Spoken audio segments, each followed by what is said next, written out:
Retrouvez Manger c'est voter avec le concours général agricole.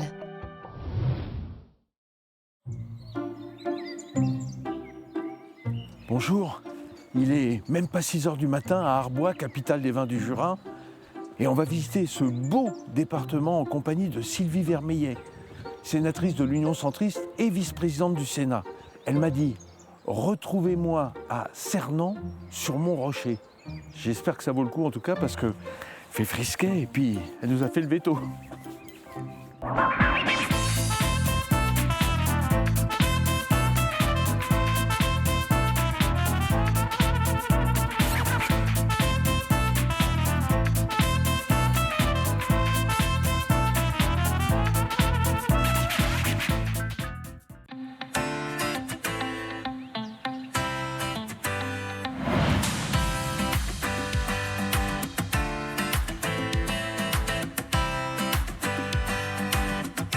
Bonjour Madame la sénatrice. Bonjour Vincent. Oh là là. Oh, incroyable. Je m'attendais pas à ça en montant là. C'est ici que je viens me ressourcer. Là, je comprends. C'est votre terre là? Oui, c'est votre coin? Complètement, oui. C'est mon berceau là. Et ça participe beaucoup à mon énergie, ce lieu. Ouais. On peut s'asseoir pour parler un petit peu sûr. ensemble? Ici, j'aime beaucoup revenir, me poser et me sentir minuscule.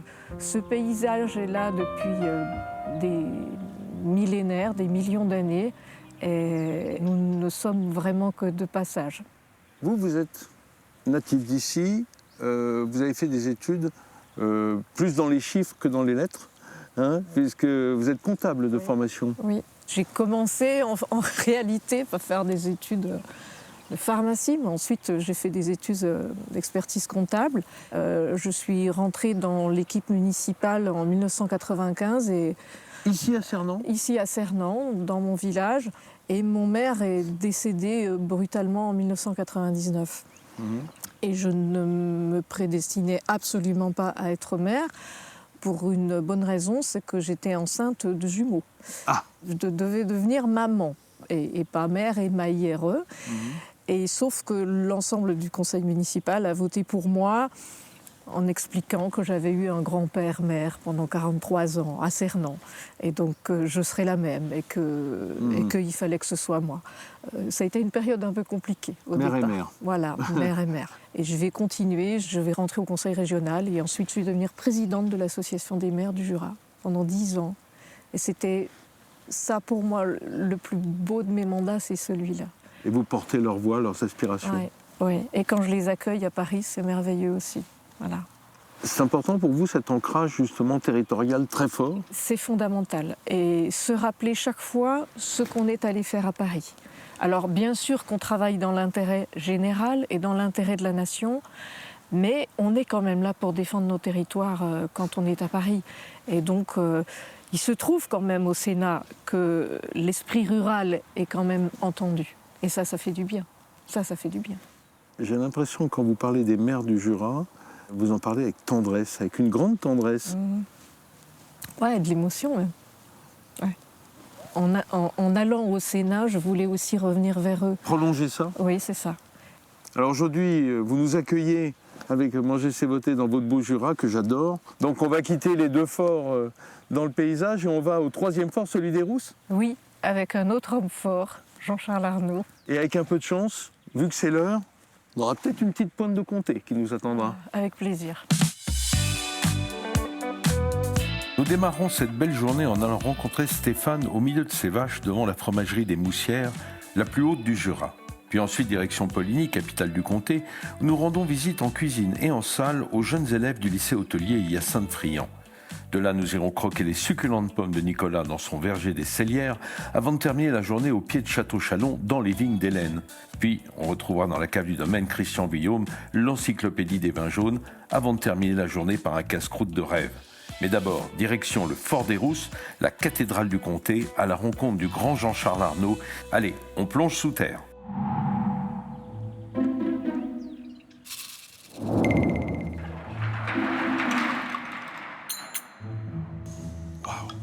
Bienvenue dans la cave Charles Arnaud. sûrement une des plus particulières. 214 mètres de longueur, un demi-cintre en pierre. Et en fait, elle est beaucoup plus longue que ça. Si on l'utilisait totalement, elle ferait à peu près 400 mètres. Jean-Charles, c'est quoi cette galerie? C'est un fort militaire à l'origine. Alors bien sûr, on est en fait du côté où on attendait l'attaque de l'ennemi. Parce que le fort qui a été démarré par Napoléon va être complètement rasé par les Prussiens. Et donc on consolide. On va reconstruire derrière. Les Prussiens vont tout raser. On a ici une merveille qui a succédé à la guerre. Et je trouve que ça donne de l'espoir. Combien de kilomètres de caves dans ce fort? C'est beaucoup plus de 10 km. Beaucoup plus de 10 kilomètres de galerie? Oui. Mais le fort, c'est 215 000 mètres carrés à l'intérieur de la forteresse. Et on a des souterrains, par exemple, on en a un là-dessous, j'y suis allé une seule fois, qui est assez incroyable. Actuellement, on utilise à peu près 15% de la surface. Et combien de meules de comté ici? Alors pour l'instant, on a 170 000 fromages. Ça va jusqu'à quel âge? On est dans une forteresse où il faut garder ses secrets. Hein. Mais il y en a quelques-uns, soit pour de la consommation de petits groupes réservés, ou aussi pour de l'expérimentation, qui peuvent aller très loin. Quoi, 5-6 ans? Oui. Puis de temps en temps, on s'en sort un ou un petit peu plus, sur des petits millésimes un peu spéciaux, mais qui nous servent surtout à essayer de comprendre un peu mieux notre métier de révélateur de saveurs et de textures. Donc on fait aussi, des vieillissements, mais plus pour les analyser, pour essayer de comprendre ce que la nature nous permet de faire. Parce que finalement, on n'a que du lait, on a ces voûtes de pierre sans une gaine textile, mouvement d'air naturel, voilà, un petit peu de présure, du vivant et puis de l'observation. Pour moi, le comté, c'est un monument, c'est une œuvre d'art. C'est une culture. Et je suis ravi d'avoir effectivement un garçon qui continue. Et voilà, c'est une culture.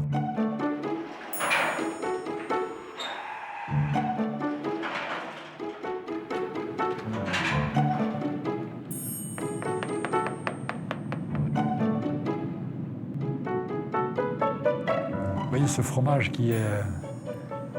Il a perdu beaucoup d'eau et normalement il devrait être très dur ce fromage. Il est hyper onctueux. Waouh! Et tu vois, même à cet âge-là, je trouve qu'il a encore un toucher, ce que j'aime bien, moi, velours. Et j'aime bien, pour mes jeunes, là, je leur dis, mais touchez vos fromages, cherchez le velours. Si vous avez le velours, vous avez un bon soin. Dis donc Jean-Charles, on a sacrément monté pour venir ici. C'est la fromagerie la plus haute du département du Jura. Et on va découvrir un de ces éleveurs passionnés, Stéphane Barbe. Salut les filles. Bonjour Jean-Charles. Stéphane, bonjour. Comment vas-tu? Ça va et toi? Elles sont drôlement tranquilles vos vaches. Oui, elles sont tranquilles comme son chef, comme son patron. Ah Il est oui, très calme. l'éleveur il est tranquille? Oui. Dans le Haut-Jura, on est paisible, nous.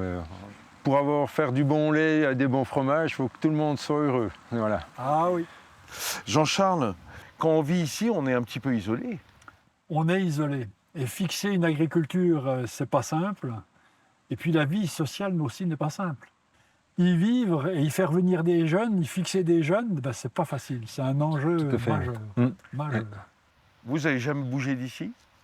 Non, j'ai repris la ferme de mes parents, que ça fait 29 ans que je suis dans le métier. Actuellement, je suis donc en société avec mon épouse et mon garçon. Donc j'ai la chance aussi d'avoir un de mes garçons qui est passionné de l'élevage, qui s'est installé avec nous. Madame la sénatrice, pour les gens qui vivent ici, c'est rude. C'est rude parce que les gens ont aussi pris l'habitude ici de vivre sincèrement en termes de services publics avec beaucoup moins que les autres. Et pourtant, c'est une des causes que je défends, payent les mêmes impôts que les autres. Notre département du Jura, je parle sous votre contrôle, mais il se maintient à peu près en population grâce à l'allongement de la durée de vie. Mais si on regarde les moins de 20 ans et la population active, c'est en décroissance. Dans des zones particulièrement comme ici, il faut qu'on soit attentif à la transmission. On ne peut pas laisser des paysages de cette nature se fermer, abandonner, parce qu'il y a ça aussi. Hein. Quand on interdit les constructions, etc., ça et là, et puis qu'on veut nous mettre sous cloche, mais à un moment donné, l'agriculteur, c'est aussi celui qui entretient le paysage. C'est aussi ça, il le fait vivre, il l'entretient. Et donc, voilà, il faut aussi des habitants partout. Stéphane, combien vous avez de vaches ici? Donc nous, sur l'exploitation, on a 70 vaches laitières, tout en race Montbéliarde. Ouais. Après, on élève les jeunes pour renouveler le troupeau. Donc en tout, on a 150 animaux. Et on produit le lait pour faire le comté. Franchement, je pense que la filière comté, elle est exemplaire. Alors certes, il peut y avoir des améliorations à faire, mais moi je sais que c'est une belle filière où du producteur au consommateur, tout le monde s'y retrouve et qu'elle a les moyens de mettre en œuvre la préservation de l'environnement. Stéphane, est-ce que, comme vos confrères savoyards, vous avez été touché par la dermatose ici? Bon, il y a un petit peu une anxiété. Le stress, quoi. Un petit peu, ouais. On va pas le cacher. Je pense, bon, déjà, en ayant vacciné l'ensemble du troupeau, ça nous réconforte un petit peu. Madame la sénatrice, est-ce qu'on n'a pas été un petit peu vite en besogne? Est-ce que le ministère de l'Agriculture et les services vétérinaires n'ont pas abattu trop vite avant de vacciner, avant de largement contenir la maladie sans tout de suite détruire les troupeaux? Moi, je pense que les services de l'État ont été remarquables pour ce qui concerne le Jura, mais pour avoir échangé avec les éleveurs. Eux, ils vont dire qu'il faut vacciner le plus vite possible. Après, abattre, je suis désolée, mais si certains ne l'ont pas compris, les vaches, elles allaient mourir dans des conditions épouvantables. Donc ça, c'est pas négociable. Aucun éleveur n'aurait supporté de voir une souffrance telle que celle qui était prévue. Merci beaucoup Stéphane. Ouais, mais de rien, merci. Je vous laisse avec vos bêtes là, pour cette belle journée qui démarre. Jean-Charles, si je voulais apprendre à faire du comté, tu m'enverrais où? Dans la capitale, depuis au moins 8 siècles et beaucoup plus que ça, Poligny, capitale du comté. Salut Jean-Charles, merci beaucoup.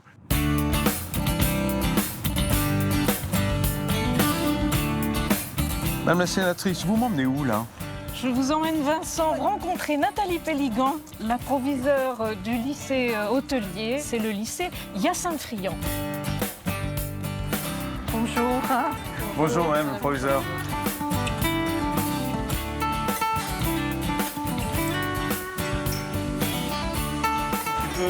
Dès que c'est chaud, Bonjour. Je vous présente Monsieur Masson, Ah, le chef. professeur de cuisine. Bonjour chef. Bonjour. Vous êtes combien en cuisine ici? Alors là, j'ai 11 élèves ce matin.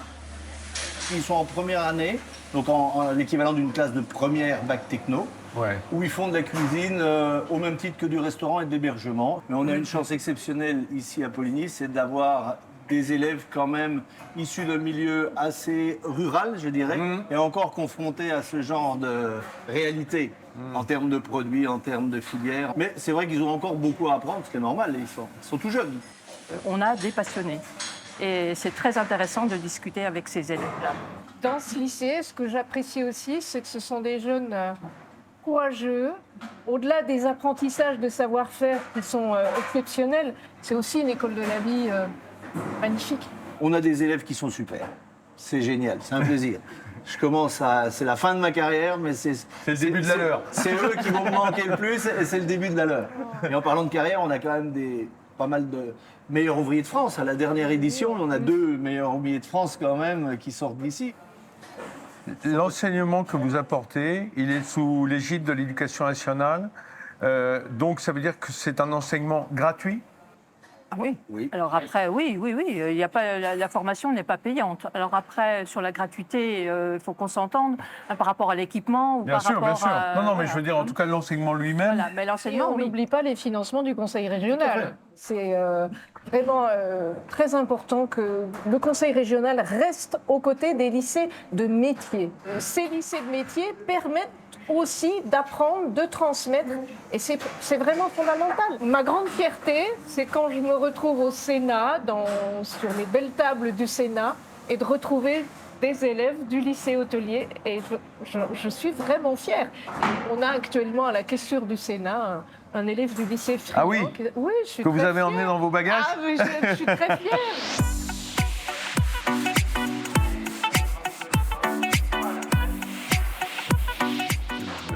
Ah, magnifique.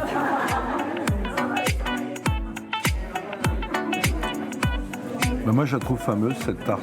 Et les pommes, elles sont locales? Ah oui, proviennent des vergers de Cédière.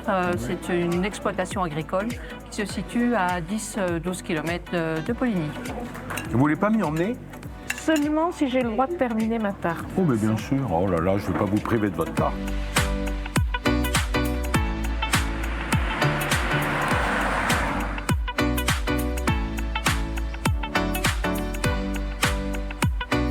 Bonjour Nicolas. Bonjour Nicolas. Monsieur. Qu'est-ce que vous faisiez pendant qu'on était en train de remonter ce champ? Bah, écoutez, j'étais en train de regarder mes vieux arbres qu'on va arracher. Vous allez arracher les arbres qui sont là, les pommiers? Oui, absolument, oui. C'est envisagé en tout cas, bien sûr. Mais ça ne peut pas vivre 100 ans, un pommier ou... Alors, d'un point de vue agronomique, si, mais d'un point de vue voilà, productif, beaucoup moins. Ces arbres, ils ont de 1968. Ah bon, bah alors ça, moi aussi je vais être arraché bientôt, alors, parce que je suis d'avant 68. Mais quand vous regardez ces arbres, déjà vous êtes capable de dire que la production va être insuffisante ou qu'il y a une dégénérescence? Oui, bien sûr, oui, tout à fait. On voit déjà l'induction florale qui s'est mise en place sur le mois de juin et on estime déjà à peu près le potentiel de récolte qu'il peut y avoir sur l'année prochaine. Ils sont plus sensibles aux maladies. Et exactement, tout à fait. Donc ils demandent aussi voilà, plus d'intervention. Ça s'entend aussi, un arbre touffu, humidité, maladies fongiques qui peuvent être corrélées derrière, etc. C'est pour ça qu'on voit de plus en plus de vergers de pommes de poire qui sont palissés, enfin qui sont à plat. Absolument. On a ce qu'on appelle aujourd'hui des vergers 2 dimensions, ou des murs fruitiers même maintenant. Ouais. Oui, c'est la norme principale en arboriculture fruitière en France, oui. Quelle variété dans votre verger? Combien de variétés de pommes et quelle variété? Sur les vergers de Célia, il y a aujourd'hui 25 variétés de pommes. 25? 25. De pommes à couteau? De pommes à couteau, absolument. D'accord. Tout à fait. Vous êtes en bio? Ah ben oui, clairement. Après, on n'est pas en bio pour l'étiquette ou par opportunisme économique, on l'est aussi par conviction, parce que j'habite sur place. Et c'est beaucoup plus technique, je trouve, que le conventionnel. Il faut vraiment aussi l'avoir en tête. Il y a beaucoup plus de préventif que de curatif. On a moins de moyens pour rattraper. Nous parlait de maladies juste avant. On a moins ces outils-là. Donc on observe, on progresse aussi d'année en année, on réadapte le verger. D'où l'idée aussi, parfois, de restructurer des vergers, comme ça va être le cas sur celui-ci. Vous êtes sur un coteau. Est-ce que le cycle de l'eau est sensiblement pareil que celui que l'on considère pour la vigne ici? Contrairement à ce qu'on s'imagine, on n'a pas beaucoup d'eau. On a beaucoup d'eau qui vient du ciel, mais on a très peu d'eau dans le sol. Qui est retenue. Qui est retenue, voilà. À mon avis, c'est une des vraies problématiques d'avenir du Jura. À cause du réchauffement climatique, quelles sont les conséquences? Du dérèglement, en tout cas, alors nous, la principale conséquence, ça reste le gel. Depuis qu'on a repris à 7 ans, je reprends des chiffres simples, on a gelé une année sur 2. Donc il y a une année sur 2, on a perdu la moitié de la production. C'est vrai que le Jura est très impacté par ce dérèglement et qu'on peine à trouver les solutions. Au-delà des aides financières ponctuelles, parce que comme le dit Nicolas, pour des jeunes qui viennent de s'installer, geler 1 an sur 2, c'est pas possible. Finalement, nos arbres dans le Jura ne sont pas adaptés à un changement aussi brutal. C'est notre agriculture qui n'est pas adaptée parce que ça va trop vite. Pourquoi est-ce qu'on n'a pas les mêmes dommages en zone méditerranéenne? Pas tout simplement parce que eux, ça fait longtemps qu'ils sont... Qui fait chaud. Qui fait chaud. Et ici, ça arrive très brutalement et notre forêt est décimée. Et évidemment, il y a des conséquences sur l'agriculture. Et les vergers. Voilà. Sylvie Vermeillet, je sais que vous avez envie de croquer une pomme parce qu'on parle et ça donne soif.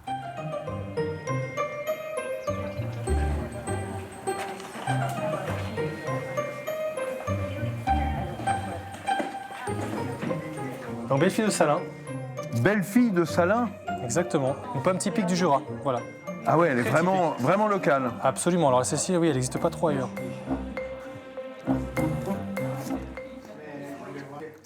Elle est ferme, mais elle est très très douce. Il n'y a presque pas d'acidité. C'est une pomme... Très juste, elle n'est pas très acidulée, c'est vrai. Et combien de temps est-ce qu'on va pouvoir la conserver? Vous voyez ici, sur la dalle in sweet, conservation 6 à 8 mois. Voilà, c'est une variété qui a une très longue conservation. Donc tout l'hiver? Tout l'hiver. Nicolas, il y a un particularisme ici, c'est qu'ici on peut cueillir les pommes soi-même. Oui, complètement, oui. Et c'est assez apprécié puisqu'on a en moyenne 200 personnes par jour qui viennent, sur les 2 mois de septembre à octobre, cueillir leurs fruits. C'est un vrai acte aussi de venir cueillir ces fruits, d'encourager une production locale, d'encourager tout un modèle qu'il y a derrière, toute une approche, toute une philosophie. Et l'idée, elle est de la mettre dans le creux de la main. On fait une coupelle. Voilà. Pas mettre ses doigts dessus et de tourner vers le haut. Oui, puis en même temps, ça muscle. Oh, Quand on le fait 1000 fois. La récolte, oui, la récolte elle peut être assez sportive.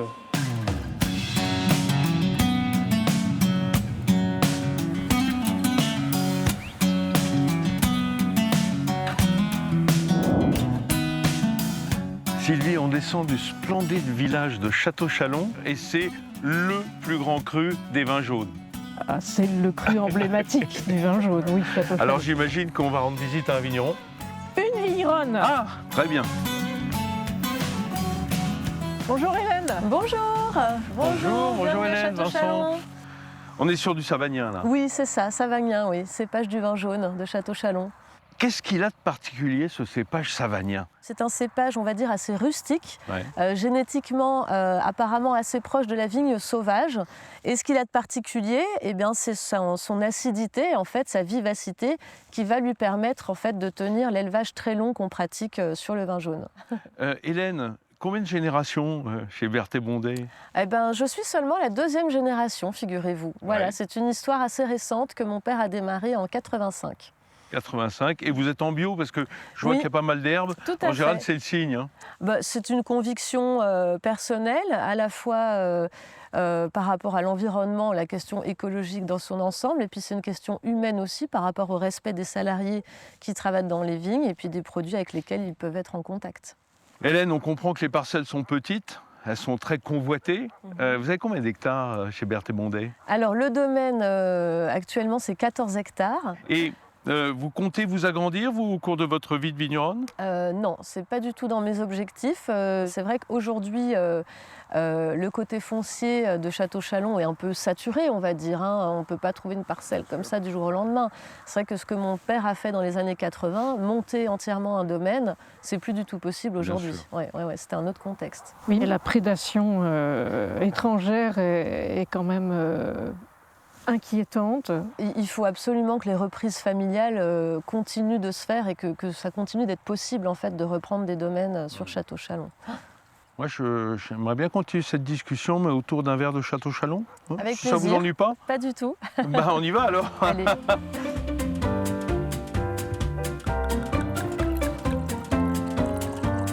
Alors, Christian Vuillaume nous a rejoint, grand spécialiste et ambassadeur du vin jaune, et particulièrement de Château-Chalon, Christian. Hein. Oui. Hein, on est ici, donc...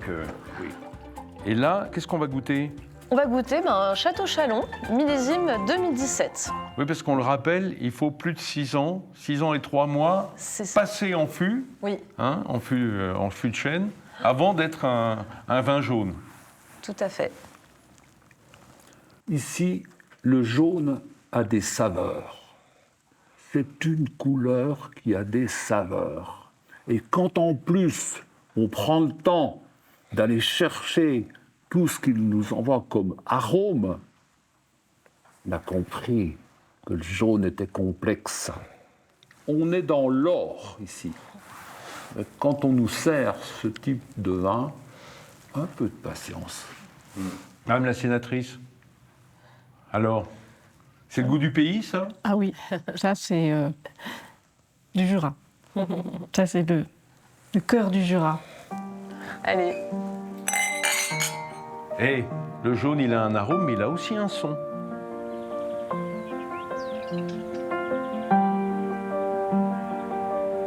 Un petit morceau de comté, une petite lamelle. Ça, c'est le mariage divin. Ah oui. Vin jaune et comté, on n'a pas fait mieux et ça illustre bien le département. Ah oui, c'est nos produits phares, c'est notre emblème, ce sont nos ambassadeurs. Et je ne suis pas la seule à le... Ah là, il y a une petite chatte qui s'est pointée, elle a repéré le comté, ça doit être une chatte jurassienne. et qui pense que tout ça est très bon. Dans le Jura, les plus grandes villes sont quand même des villes entourées de campagne. Et c'est ce que les gens, les touristes viennent apprécier ici, c'est le fait que le Jura soit resté un territoire assez sauvage. Nos produits alimentaires de qualité sont taxés partout à l'export. Parfois, il y a on va dire une inégalité devant le marché. Vous en pensez quoi? Mais il faut faire pareil. Je pense que seul le rapport de force est écouté. Et je pense que lorsque on est matraqué fiscalement par des pays étrangers, mais il faut faire exactement la même chose. Et je trouve que l'Europe a été nulle. Voilà. Je vous le dis très, très franchement, mais je pense que l'Europe a les moyens de riposter plus fort. Il faut qu'elle reste unie, il faut qu'elle reste soudée, mais je ne crois qu'à cette méthode. Quitte à ce qu'il y ait une désescalade ensuite. Mais on ne peut pas se laisser matraquer fiscalement comme c'est le cas aujourd'hui, être absolument boycotté de cette manière-là. C'est une concurrence déloyale sans nom. Ce rapport de force, il est dur, mais je suis désolée, on doit être dur. En face. Quand je vous vois au perchoir, au Sénat, quand vous dirigez des séances, vous les menez un peu à la baguette, tous vos sénateurs. Mais j'ai été à bonne école. J'ai un patron qui fait que, voilà, on essaye de lui ressembler. On ne peut pas l'égaler, mais on essaye de lui ressembler. Et c'est vrai que quand on est vice-président, il y a effectivement des règles et un timing à tenir. Et ça, moi, je me fais un devoir de répondre aux attentes de mon président. Vous tenez combien de temps à Paris avant de revenir ici vous ressourcer? 3 jours. 3 jours, c'est le maximum. Traquons alors dans les verres. J'espère que vous avez passé une belle journée radieuse comme nous ici dans le Jura. On se retrouve bientôt sur la plateforme publicsana.fr ou directement sur le canal 8. À bientôt. Madame la sénatrice veut clapper. Je dis lycée hôtelier, de la restauration et de l'hôtellerie. Donc on la recommence celle-là. C'était Manger c'est voter avec le concours général agricole.